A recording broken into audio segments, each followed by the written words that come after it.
Hello, কেমন আছেন সবাই? আশা করি ভালো। আজকে ইলাস্ট্রেটরের সেকেন্ড ক্লাস। তো আমরা আজকের ক্লাসে মূলত ইলাস্ট্রেটরের ইন্টারফেস সম্বন্ধে দেখব। আসলে ইন্টারফেস বলতে আমরা সাধারণত একটি সফটওয়্যার ওপেন করার পর এটা লুকটা আসলে কেমন আসে, কোথায় কি থাকে, এই বিষয়গুলা যারা গ্রাফিক ডিজাইন শিখছেন তারা হয়তো ফটোশপ অলরেডি শিখে এসেছেন। তো ফটোশপের ইন্টারফেসের কোনটার কি নাম, সেম ভাবে ইলাস্ট্রেটরের সেম, বেশি কিছু পার্থক্য নাই, নামগুলো একই রকম। আর এখানে আরো একটা বিষয় বলে রাখি যে আমার টিউটোরিয়ালগুলো একেবারে প্রাইমারি লেভেল থেকে শুরু হচ্ছে। যারা একেবারে নতুন শিখছেন গ্রাফিক ডিজাইন, মূলত তাদের জন্য ভিডিওগুলো। যারা একটু হাই লেভেল বা মিড লেভেলে আছেন হয়তো তাদের কাছে ফানি বিষয় মনে হতে পারে, কিন্তু প্রাইমারিদের জন্য আসলে এটাই গুরুত্বপূর্ণ অনেক বিষয়। তো যাই হোক, শুরু করা যাক। আমরা ইলাস্ট্রেটর যখন ওপেন করব এটার ইন্টারফেসটা এরকম আসবে, অর্থাৎ আমি যদি একটা নতুন ডকুমেন্ট ক্রিয়েট করি তখন এরকম ইন্টারফেস আসবে। তো আমি নতুন একটা ডকুমেন্ট ক্রিয়েট করেছি, এটার নাম দিয়ে রেখেছি ফার্স্ট ক্লাস। তো আমরা প্রথমেই দেখি, আমরা এখান থেকে ফাইল থেকে এখানে হেল্প পর্যন্ত অপশন দেখতে পাচ্ছি। এটা মূলত মেনু বার। আমরা ফাইলে ক্লিক করলে অনেকগুলো অপশন পাবো, সেম ভাবে আমরা হেল্পে ক্লিক করলে অনেকগুলো অপশন পাবো। এই অপশনগুলোর আবার সাব মেনু আছে, মেনু বার থেকে সাব মেনু আছে। তো আমরা স্টেপ বাই স্টেপ দেখবো ডিজাইন পারপাসে। এখন আপাতত ভেতরে যাওয়ার দরকার না, আমরা ফাইল থেকে হেল্প পর্যন্ত এটা মেনু বার। আমরা এক একটা মেনুতে ক্লিক করলে কিন্তু, অর্থাৎ আমরা যদি এক একটা টুলসে ক্লিক করি আমাদের নিচে, অর্থাৎ মেনু বারের নিচের লাইনটা কিন্তু চেঞ্জ হবে। তো মেনু বারের চেঞ্জ অর্থ এটা হচ্ছে আমাদের অপশন বার। এই নিচের লাইনটা টোটালি এখান থেকে এই অবধি এটা হচ্ছে অপশন বার, কারণ এই অপশনগুলো দিয়ে আমাদের বিভিন্ন কাজ করতে হয়। এরপর সেকেন্ড থার্ড যে বিষয়টা আসে আমাদের বাম পাশে এটা হচ্ছে টুলস বার। আমরা এই পাশে একটা ডাবল অ্যারো দেখতে পাচ্ছি, এটাতে ক্লিক করলে এটা সিঙ্গেল লাইন হয়ে যাবে, আবার এটাতে ক্লিক করলে ডাবল লাইন হয়ে যাবে। এটাতে ক্লিক করে আমরা টেনে, অর্থাৎ ড্র্যাগ করে টেনে আমি এখানে ছেড়ে দিলাম। চাইলে আমরা এইভাবে যে কোনো পাশে রাখতে পারি।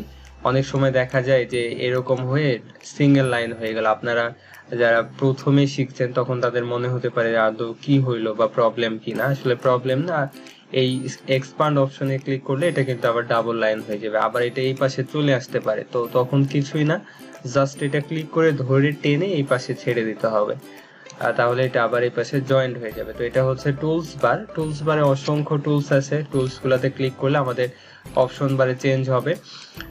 তো এরপর আমরা প্রিভিউ যেটা দেখতে পাচ্ছি এটা হচ্ছে আর্টবোর্ড। আমরা মূলত ড্রয়িং করার জন্য যেমন পেজ সেট আপ করি, সেম ভাবে আমাদের ইলাস্ট্রেটর পেজ সেট আপ করছে। এটা আর্টবোর্ড বা আমাদের ডকুমেন্ট বা যাই ইচ্ছা বলতে পারেন, সমস্যা নাই। তো এটার উপরে মূলত আমরা ডিজাইন করব। তো ফার্স্ট আজকে আমি চারটা টুলসের পরিচিতি দেখাবো। তো চলুন শুরু করা যাক। প্রথমে যে টুলসটা দেখতে পাচ্ছি এটা সিলেকশন টুলস লেখা আছে। তো সিলেকশন টুলস মানে আমরা সবাই বুঝি, আমরা যেই কাজই করি না কেন ফটোশপে সেম ভাবে আমরা সবকিছু শেষে আমাদের মুভ টুলে ক্লিক করতে হয়। মুভ টুলের কাজ হচ্ছে আমরা যে কোনো শেপ বা টেক্সট যে কোনো কিছুকে মুভ করাইতে পারি, এক জায়গা থেকে আরেক জায়গাতে সরাইতে পারি। তো এটার জন্য সাধারণত মুভ টুল ইউজ করা হয়ে থাকে, মুভ টুল বা সিলেকশন টুল। এখানে সিলেকশন টুলস লেখা আছে। মুভ টুলের কিবোর্ড শর্টকাট হচ্ছে ভি, অর্থাৎ প্রত্যেকটা যে সমস্ত টুলসের কিবোর্ড শর্টকাট আছে সেই সমস্ত টুলসে আমাদের কার্সর নিয়ে গেলে কিন্তু একটা ব্র্যাকেটে, ফার্স্ট ব্র্যাকেটে আমাদের একটা কিবোর্ড শর্টকাট দেখাচ্ছে। তো এটা আর কিছু বলা নাই, এটা হচ্ছে মুভ টুল। আমরা সাপোজ যদি একটা শেপ এখানে ক্রিয়েট করি, তো আমরা চাইলে এই শেপটাকে কিন্তু মুভ করাইতে পারবো এইটা দিয়ে। আমি যদি চাই যে আমি এইটা দিয়ে করলাম, আমি এখন এইটা দিয়ে মুভ করাইতে কিন্তু পারবো না। তার মানে কি আমার অবশ্যই মুভ টুল বা সিলেকশন টুলে যেতে হবে। তো এটাই আর কি। এরপর যেটা আমরা এই পাশে যাই, এই পাশ থেকে ডিরেক্ট সিলেকশন টুল। আমাদের এইটার আন্ডারে দুইটা টুল, আমরা ক্লিক করে এখানে ধরে রাখতে পারি অথবা রাইটে ক্লিক করলে যে সমস্ত টুলস আছে এর সাথে শো করবে। তো ডিরেক্ট সিলেকশন টুলটা এমন, আমরা মুভ টুলটাতে বা সিলেকশন টুলে দেখলাম শুধুমাত্র শেপটা সিলেক্ট হচ্ছে, আর কিছু হচ্ছে না, ডানে বামে নড়াইতে পারছি। অর্থাৎ আমি যদি একটু পার্থক্য দেখাই, আমি এই শেপটা ক্রিয়েট করলাম, এই শেপ ক্রিয়েট করার পর মুভ টুল দিয়ে চাইলে আমি কিন্তু এই যে মাথা এগুলা লম্বা করলাম, অর্থাৎ চারিদিকে কিন্তু লম্বা হবে। আমি চাচ্ছি যে এই উপরের প্রান্ত ঠিক থাকবে, বাট নিচের এইটা আর এইটা একটু ন্যারো হবে। এটা কিন্তু আমাদের এই টুল দিয়ে করা পসিবল না। এটা পসিবল হচ্ছে ডিরেক্ট সিলেকশন টুল। আমি যদি ডিরেক্ট সিলেকশন টুল দিয়ে এই অ্যাঙ্করে একটা ক্লিক করি, ক্লিক করে ধরে আমি যদি বামে ডানে সরাই তাহলে কিন্তু এটা সেম ভাবে সরবে। আবার এটাতে ক্লিক করে আমি এটা কিন্তু সরাইতে পারবো। অর্থাৎ ডিরেক্ট সিলেকশন টুলটার কাজ এইরকমই। আমরা চাইলে এটা দিয়ে মিডলে ক্লিক করে মুভ করাইতে পারি, আবার চাইলে যে কোনো কর্নার যে কোনো জায়গাতে নিয়ে যেতে পারি। এটা হচ্ছে আমাদের মুভ টুলের কাজ। আশা করি বুঝতে পারছেন সবাই। এরপর আমরা যেটা দেখতে পাচ্ছি এটা হচ্ছে গ্রুপ সিলেকশন টুল। আমরা গ্রুপ সিলেকশন টুলের কাজ একটু দেখি। আমি এখান থেকে কয়েকটা শেপ ক্রিয়েট করলাম। তো আমি এই দুইটা যে শেপ আছে এটাকে গ্রুপ করে দেব। কিবোর্ড থেকে কন্ট্রোল জি দিয়ে আমি গ্রুপ করে দিলাম। দেখেন এই দুইটা কিন্তু এক জায়গাতে, আমি একটাতে ক্লিক করলে দুইটাই সরে যাচ্ছে। সেম ভাবে এটাকেও গ্রুপ করে দিলাম কন্ট্রোল জি দিয়ে, এটাও কিন্তু সেম ভাবে নড়াতে পারছি। একই সাথে দুইটা আমি আলাদা কিন্তু নিতে পারছি না। তো আমি যদি এখান থেকে গ্রুপ সিলেকশন টুলে যাই তাহলে খুব সহজে একটা শেপকে নড়াইতে পারবো। একই গ্রুপের এই যে দুইটা গ্রুপ ছিল এখান থেকে শুধুমাত্র এটাকে নড়াইতে পারবো বা এটাকে নড়াইতে পারবো একটা গ্রুপের, আবার এই গ্রুপের এটাকে নড়াইতে পারবো খুব সহজে। অর্থাৎ গ্রুপের বাকি শেপগুলোর কোনো পরিবর্তন হবে না। এটাই হচ্ছে আমাদের গ্রুপ সিলেকশন টুলের কাজ। তো এটাই আমি ডিলিট করে দিলাম।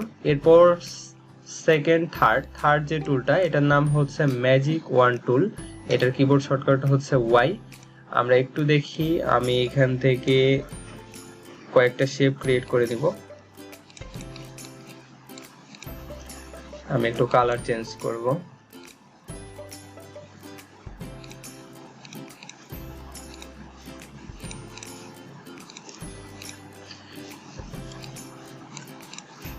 ম্যাজিক ওয়ান টুল এমন একটি টুল যে আমরা অনেক সময় অনেক কালার নিয়ে অনেকগুলা শেপ ক্রিয়েট করা হয়ে থাকে ডিজাইনের সূত্রে। তখন দেখা যায় যে একই কালারের ডিজাইনগুলা খুঁজতে ঝামেলা হয় বা সিলেকশন করতে প্রবলেম হয়। তাই সেই সূত্রে আমরা খুব সহজেই কিন্তু ম্যাজিক ওয়ান টুল দিয়ে কাজটি সেরে নিতে পারি।